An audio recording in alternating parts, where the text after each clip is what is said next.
नमस्कार विद्यार्थी मित्रांनो, मी प्राध्यापक डॉक्टर राजेंद्र आगवाने. भारतातील मानवी हक्क या पेपरमध्ये मी आपल्या सर्वांचं स्वागत करतो. विद्यार्थी मित्रांनो, आपणाला माहितीच आहे की सावित्रीबाई फुले पुणे विद्यापीठाने आपणाला मानवी हक्क हा पेपर अनिवार्य केलेला आहे आणि त्याच्या अनुषंगाने विविध मुद्द्यांना मानवी हक्काच्या संदर्भात आपण स्पर्श करण्याचा प्रयत्न करत आहोत.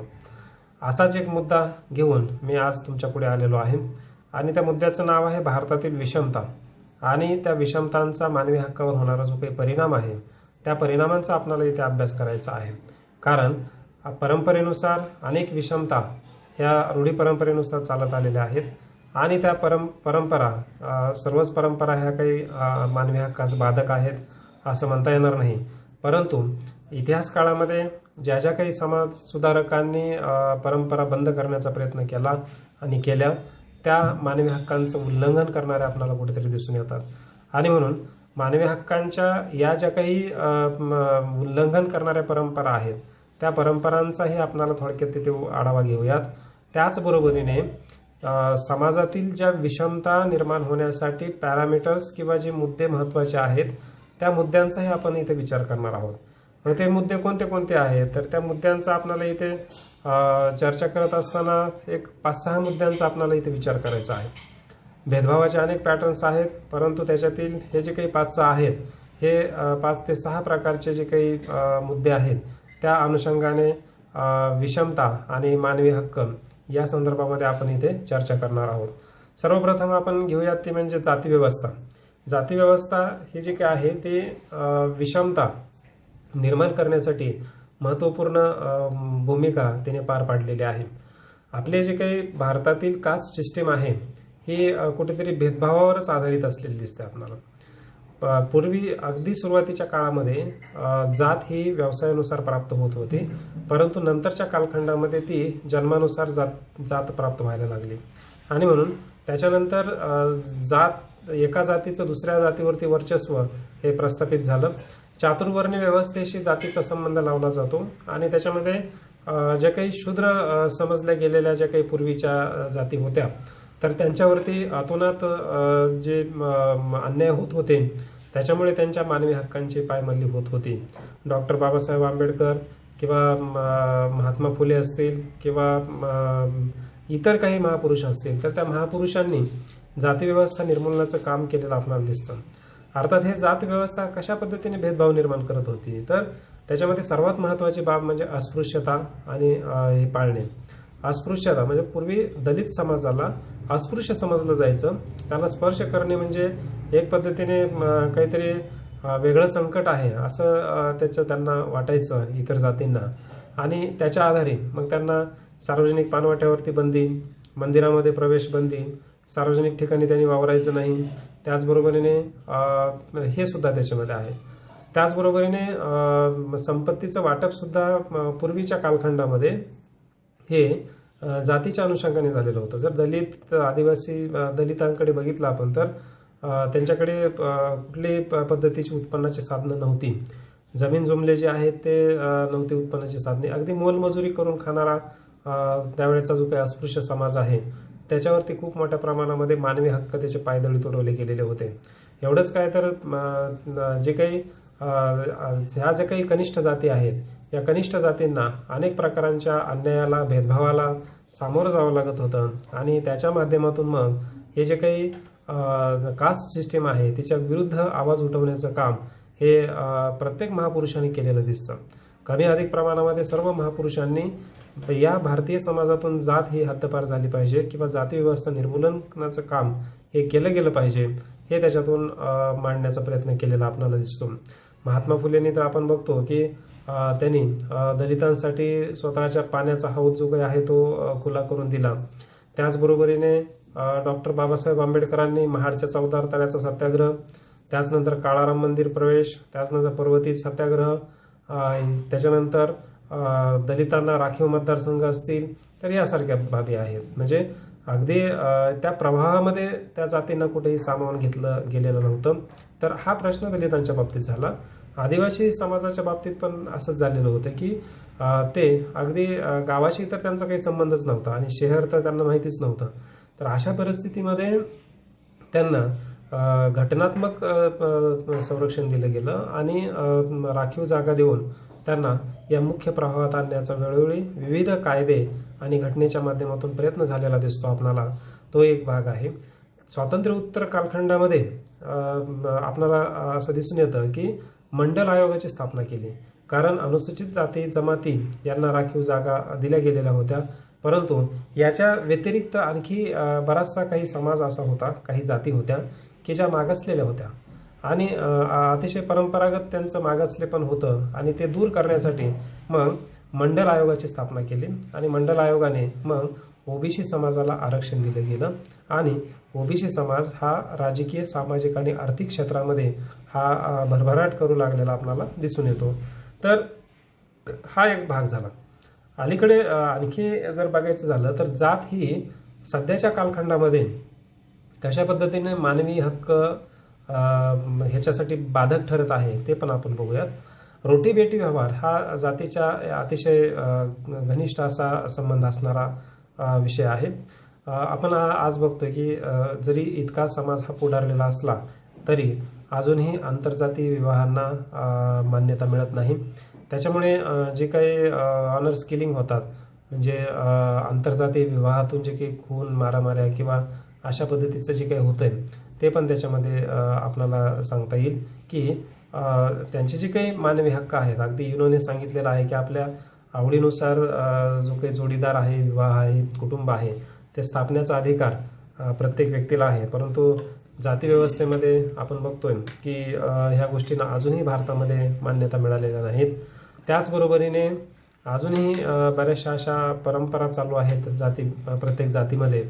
तुम्ही बघताय की जात पंचायती आहेत, त्या जात पंचायती वेगवेगळ्या प्रकारचे निर्णय देतात त्यांच्या जातीच्या संदर्भामध्ये आणि मग तिथे त्या जात पंचायतीकडून झालेला जो काही न्यायनिवाडा असतो, अर्थात तो खरा न्याय नसतोच, तर तो आणखी अन्याय करणारा तो असतो आणि म्हणून तो एक भाग त्याच्यामध्ये आहे. आणि त्याच्यामुळे त्या जातीतील जी काही संबंधित व्यक्ती आहेत त्यांच्यावरती बऱ्याच वेळेस अन्याय होत असतात. त्यांचे मानवी हक्क कुठेतरी हिरावून घेतले जातात. जातीच्या अनुषंगाने व्यक्तीचं स्वातंत्र्य हे जातीला अनुसरूनच व्यक्ती स्वातंत्र्य उपभोगलं पाहिजे, अशीही त्याच्यामधली मानसिकता निर्माण होताना दिसते आपल्याला. तर यासारख्या बाबीतून जात हा मानवी हक्कांच्या बाबतीमध्ये दिसून येतो. दुसरा मुद्दा आपल्याला दिसून येतो मानवी हक्कांच्या बद्दल उल्लंघन करणारी, आणि ती म्हणजे लिंग. स्त्री पुरुष हा जो काही विषमता आहे, ही विषमता फार मोठ्या प्रमाणामध्ये अगदी प्राचीन काळापासून चालत आलेली दिसते आपल्याला. आणि म्हणून अगदी तुम्हाला माहिती आहे की सुरुवातीच्या म्हणजे महात्मा फुलेंनी सुद्धा स्त्री पुरुष समानतेसाठी काम केलेलं दिसतं. स्त्रियावरती होणारे जे काही अन्याय आहेत ते अन्याय अत्याचार दूर करण्यासाठी महात्मा फुले, राजाराम मोहन रॉय, त्याचनंतर इतर जे काही सुधारक आहेत त्या महापुरुषांनी स्त्री पुरुष समानतेसाठी आग्रह धरलेला दिसतो. स्त्रियावरचे जे काही वेगवेगळ्या प्रकारचे अन्याय आहेत त्या अन्यायाला वेळोवेळी वाचा फोडलेली दिसते आपणाला. आणि म्हणून तुम्ही बघा की सतीची प्रथा असेल, अतिशय वाईट आणि काय म्हणता येईल की निंदनीय ती प्रथा होती आणि ती प्रथा दूर करण्याचं काम हे राजाराम मोहन रॉय यांनी लॉर्ड बेंटिंकच्या मदतीने ते केलेलं दिसतं. ज्या समाजव्यवस्थेने महिलांना शिक्षणाचा हक्क नाकारलेला होता, मुलींना शिकवणं म्हणजे धर्मभ्रष्ट करणे, असं ज्या समाजामध्ये मानसिकता होती त्या समाजामध्ये अगदी प्रवाहाच्या विरुद्ध जाऊन महात्मा फुले आणि सावित्रीबाई फुले यांनी 1848मध्ये मुलींची शाळा काढली आणि तिथपासून मुलींना शिक्षणाची द्वारे खुली केलेली आपल्याला दिसून येतात. यासोबतच केशव पण आहे, विधवा विवाहास मान्यता असेल, त्याचबरोबरीने महिलांच्या संदर्भात असणाऱ्या ज्या काही अंधश्रद्धा आहेत त्या अंधश्रद्धा दूर करणे असतील किंवा अनेक जे काही अशा बाबी आहेत ह्या आपल्याला स्त्रियांवरील अत्याचार दूर करण्यासाठी वेळोवेळी प्रयत्न केलेले गेलेले दिसतात आपल्याला. आजही बऱ्याच वेळेस तुम्ही पहा की महिलांचे मानवी हक्क अजूनही फारसे सुरक्षित असलेले दिसत नाहीत आपल्याला. अनेक प्रकारचे अत्याचार आजही 21व्या शतकामध्ये महिलांवरती होताना दिसत आहेत. म्हणजे शारीरिक अत्याचार असतील, मानसिक अत्याचार आहेत, त्याच्यातून अनेक महिलांना, मुलींना आत्महत्येस सामोरं जावं लागतंय. त्यांना मारून टाकलं जातं किंवा अगदी आपल्या दैनंदिन जीवनामध्ये जरी उदाहरण द्यायचं झालं तरी महिलेला कुटुंबामध्ये दुय्यम स्थान किंवा दुय्यम वागणूक दिली जाते. अजूनही काही ठिकाणी सासरच्या मंडळीकडून छळ होताना दिसतो किंवा हुंडा पद्धती याच्यातून कुठेतरी छळ होताना दिसतोय. आणि यामुळे एक महिला म्हणून त्यांच्यावरती खूप मोठ्या प्रमाणात अन्याय होतो आणि त्यांना अशा पद्धतीचे जे काही त्यांचे हक्क आहेत त्या हक्कापासून वंचित राहायला लागतंय, हे सुद्धा आपल्याला त्याच्यामध्ये दिसून येतं.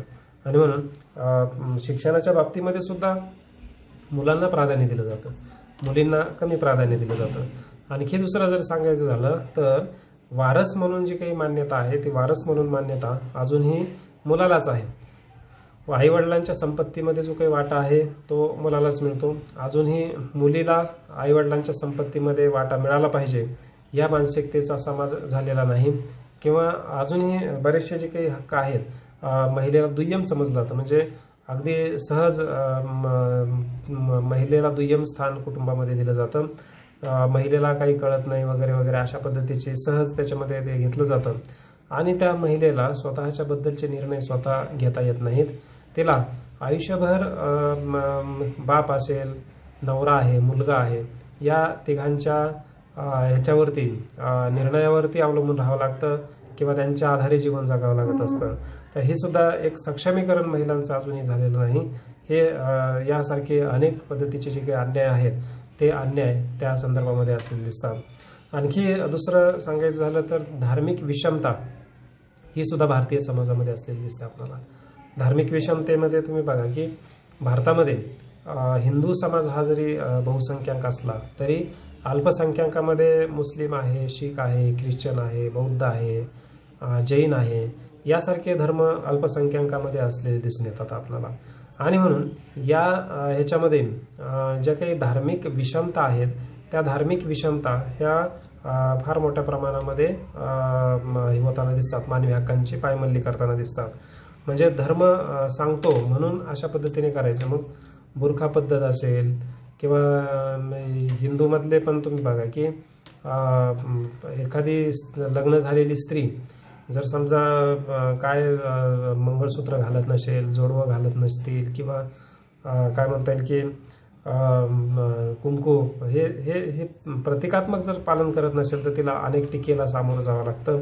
किंवा अनेक पद्धतीने काही धार्मिक ही आहे, म्हणजे वटसावित्री पूजा आहे किंवा अजून काही असेल. तर हे थोडक्यात सांगायचं असं आहे की सर्व जे काही बंधनं आहेत ते फक्त महिलेने पाळायचे आणि पुरुषांनी त्याच्यामध्ये काही त्याचं पालन करायचं नाही, असंही ते त्याच्यामध्ये असलेलं दिसून येतं.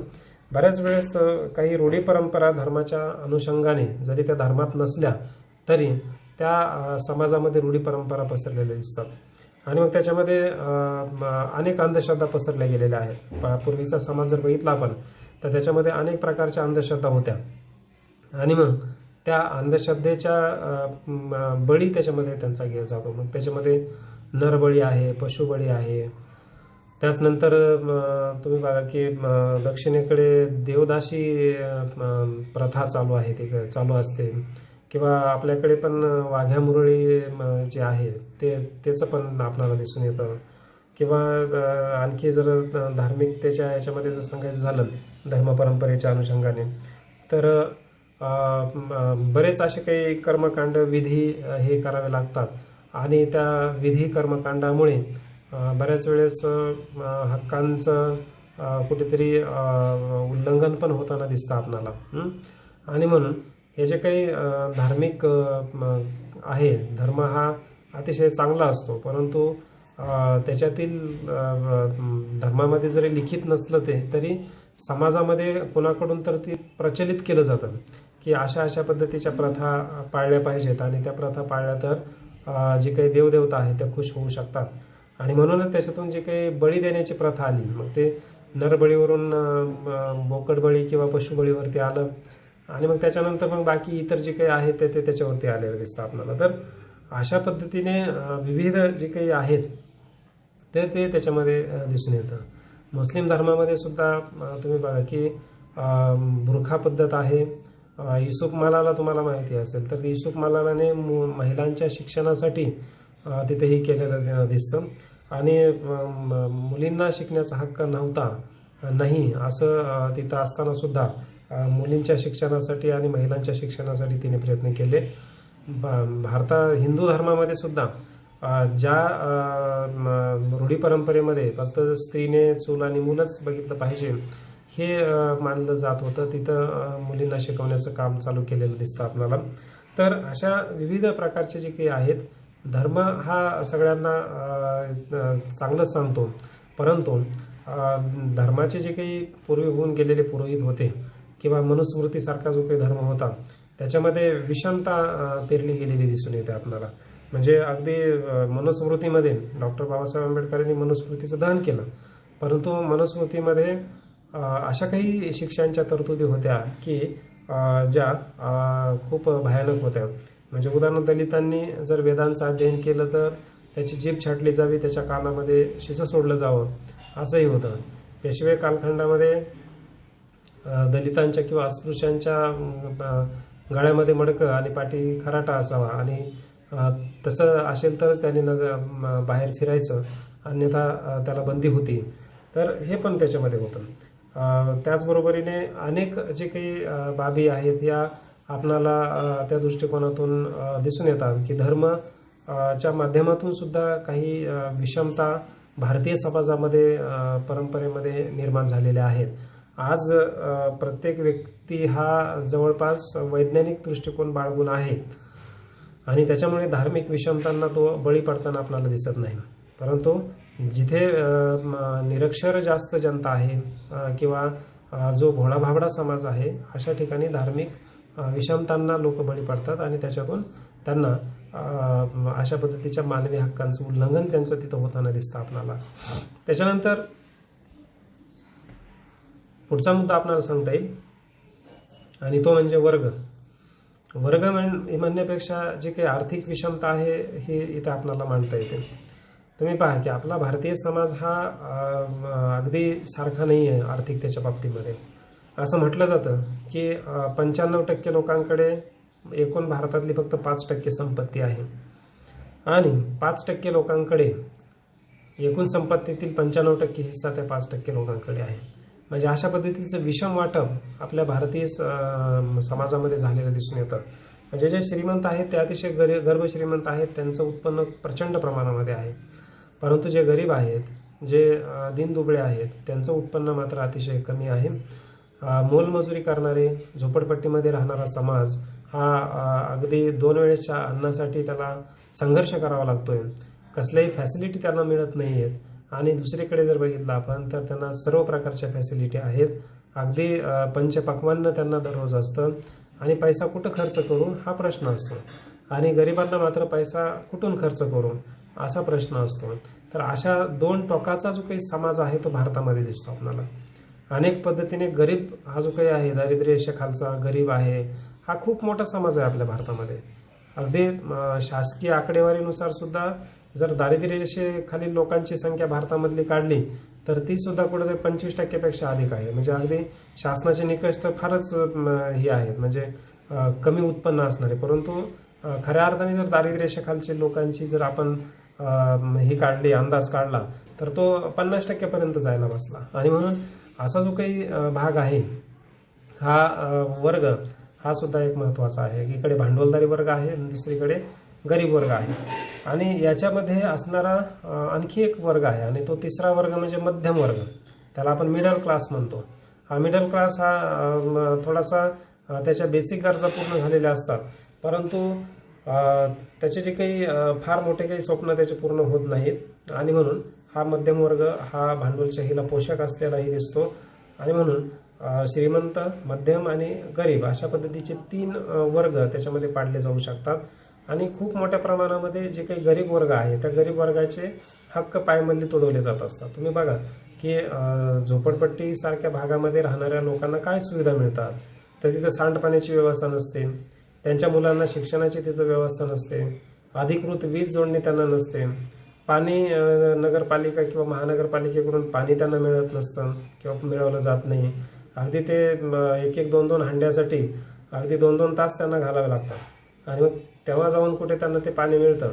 आणि म्हणून हा झोपडपट्टीमध्ये जगणारा जो काही समाज आहे याला खूप मोठ्या प्रमाणामध्ये अगदी छोट्या छोट्या गोष्टींसाठी खूप मोठा संघर्ष करावा लागतो. त्याचनंतर इतरही त्यांचे जे काही हक्क आहेत ते हक्क पायदळी तोडले जातात. ॲक्च्युअली राज्यसंस्थेचं हे काम आहे स्टेट इन्स्टिट्यूशनचं की इथला जो काही सगळा समाज आहे, सगळे नागरिक आहेत, त्या नागरिकांना इक्वल मानून सगळ्यांना बेसिक गरजा पूर्ण होतील अशा पद्धतीचं वातावरण किंवा बेसिक गरजा पूर्ण करता येतील ते पाहायला पाहिजे. म्हणजे अन्न, वस्त्र, निवारा, शिक्षण आणि आरोग्य या सुविधा सगळ्यांना प्राप्त झाल्या पाहिजे.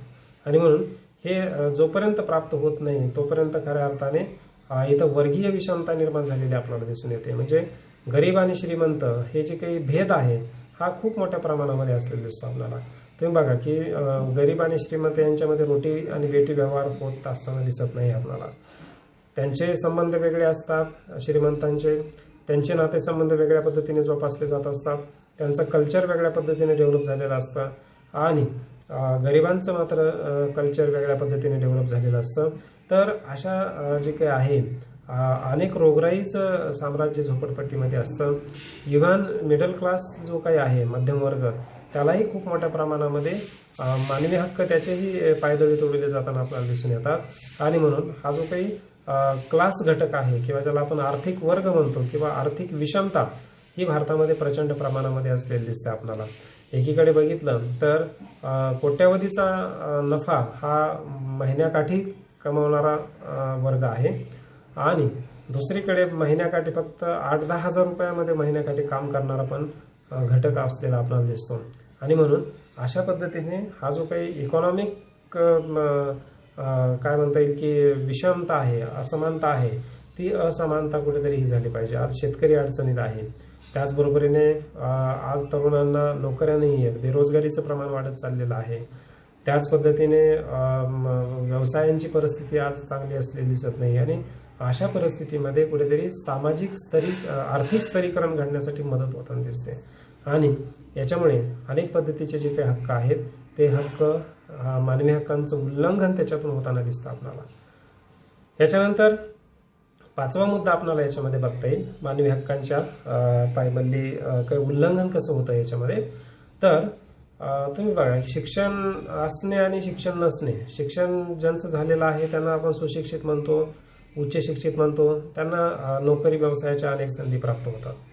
परंतु ज्यांनी शिक्षणच घेतलं नाही, निरक्षर आहेत किंवा ज्यांनी अतिशय तुटपुंज शिक्षण घेतलेलं आहे आणि ज्यांच्याकडे कसल्याही पद्धतीचं कौशल्य नाही, अशा लोकांना रोजगार मिळत नाही. रोजगार नाही मिळाल्यामुळे त्यांची अर्थव्यवस्था भक्कम होत नाही आणि त्याचा परिणाम त्यांच्या कुटुंबावरती पडत असतो. मग त्यांना दारिद्र्यामध्ये राहायला लागतं. त्याचबरोबरीने त्यांना अनेक जे काही आव्हानं आहेत त्यांना सामोरं जावं लागतं. मग त्यांचे अन्न, वस्त्र, निवारा, शिक्षण, आरोग्य या बेसिक गरजा किंवा हे जे काही बेसिक हक्क आहेत, मूलभूत हक्क, हे सुद्धा त्यांचे पूर्ण होताना दिसत नाहीत आपल्याला. कोणाची तरी गुलामी त्यांना पत्करावी लागते आणि मिळालेले जे काही तुटपुंज उत्पन्न आहे त्या उत्पन्नामध्ये त्यांना आपला उदरनिर्वाह करावा लागतो. हे सुद्धा एक फार मोठ्या प्रमाणामध्ये हे आहे. म्हणजे निरक्षर आणि साक्षर यांच्यामध्ये कुठेतरी भेदभाव असलेला दिसून येतो आणि निरक्षर लोकांना फार मोठ्या प्रमाणामध्ये अनेक समस्यांना सामोरं जावं लागतं. निरक्षर लोकांमध्येच आपल्याला जास्त अंधश्रद्धा दिसतात. निरक्षर लोकांमध्येच आपल्याला बेरोजगारी जास्त दिसते. निरक्षर लोकांमध्येच आपल्याला जे काही आहे रोजगाराच्या कमी संधी, स्किल त्यांच्यामध्ये डेव्हलप झालेलं नसतं, जगण्याची जी काही शैली आहे ती त्यांना फारशी अवगत झालेली नसते आणि एकंदरीत अशा ज्या काही सगळ्या बाबी आहेत या आपल्याला त्या माध्यमातून दिसून येतात.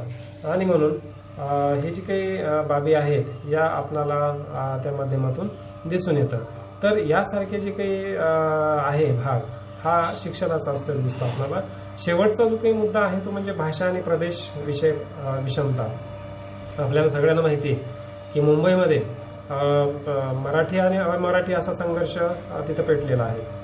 किंवा प्रदेशाच्या बाबतीमध्ये सांगायचं झालं तर महाराष्ट्रीयन विरुद्ध परप्रांतीय मग त्याच्यामध्ये परप्रांतीयांचा जर विचार करायचा झाला तर UP बिहारचे जे आलेले आहेत त्यांचं वेगळं संघटन असतं आणि त्याचबरोबरीने लॉबिंग तयार होतं आणि ते लॉबी म्हणजे मराठी असेल किंवा परप्रांतीय असेल तर ती एकमेकांच्या हितसंबंधांच्या विरोधी असते आणि ती सुद्धा तिथं कार्यरत असते. तुम्ही बघा की परप्रांतीय जो काही आलेला आहे हा कुठेतरी झोपडी तंबू ठोकून राहतो, झोपडी घालून राहतो आणि सगळ्या ज्या काही सुविधा आहेत त्या सुविधेपासून तो वंचित असतो. हा सुद्धा त्याच्यामध्ये भाग असलेला दिसतो आपल्याला. बेळगावसारख्या ठिकाणी भाषिक वाद चालू आहे, मराठी विरुद्ध कानडी, आणि मग तिथे सुद्धा मराठी भाषिकावरती तिथे अन्याय होताना दिसतो. शासकीय सेवा राज्य संस्थेकडून किंवा राज्य सरकारकडून ज्या पुरवल्या जातात त्याच्यामध्ये भेदभाव होतो. नोकऱ्या देताना तिथे भेदभाव होताना दिसतो. तिथे जे काही बेसिक सुविधा असतात, मग रस्ते असेल, पाणी आहे, दळणवळण आहे, यासारख्या सुविधा देताना सुद्धा तिथे मोठ्या प्रमाणामध्ये तिथे लोकप्रतिनिधींकडून तिथे भेदभाव होताना दिसतो. विषमता ही आपल्याला तिथे असलेली दिसते. यासारख्याच घटकांच्या अनुषंगाने भारतामध्ये असे काही कळीचे शहरं आहेत किंवा ठिकाणं आहेत की जिथे भाषिक आणि प्रदेशवाद हा निर्माण झालेला दिसतो. जसं की मुंबई आहे. मुंबईला आपल्याला भाषावाद पण दिसतो आणि प्रदेशवाद पण दिसतो. भाषावादामध्ये मराठीचा वेगळा गट आहे, गुजराती लोकांचा वेगळा गट आहे आणि UP बिहारी लोकांचा वेगळा गट आहे. त्याचबरोबरीने बेळगावला मराठी विरुद्ध कन्नड लोक. याच्या व्यतिरिक्त आणखी इतर ठिकाणचा जर विचार करायचा झाला तर चंदीगड आहे. त्याचनंतर तेलुगू जे काही आहे आता राज्य निर्माण झालं तेलंगणा, त्याच्यामध्ये पण तो वाद होता. त्याच्यानंतर उत्तर प्रदेशमध्ये पण दिसतं आपल्याला हिंदी विरुद्ध भोजपुरी असंही दिसतं किंवा अजून अनेक ठिकाणी पहा की तिथे भाषिक वाद हा तिथे निर्माण होताना दिसतो आणि त्याच्यातून त्या भाषिक लोकांना वेगवेगळ्या प्रकारे तिथे अन्यायांना सामोरे जावं लागत असतं.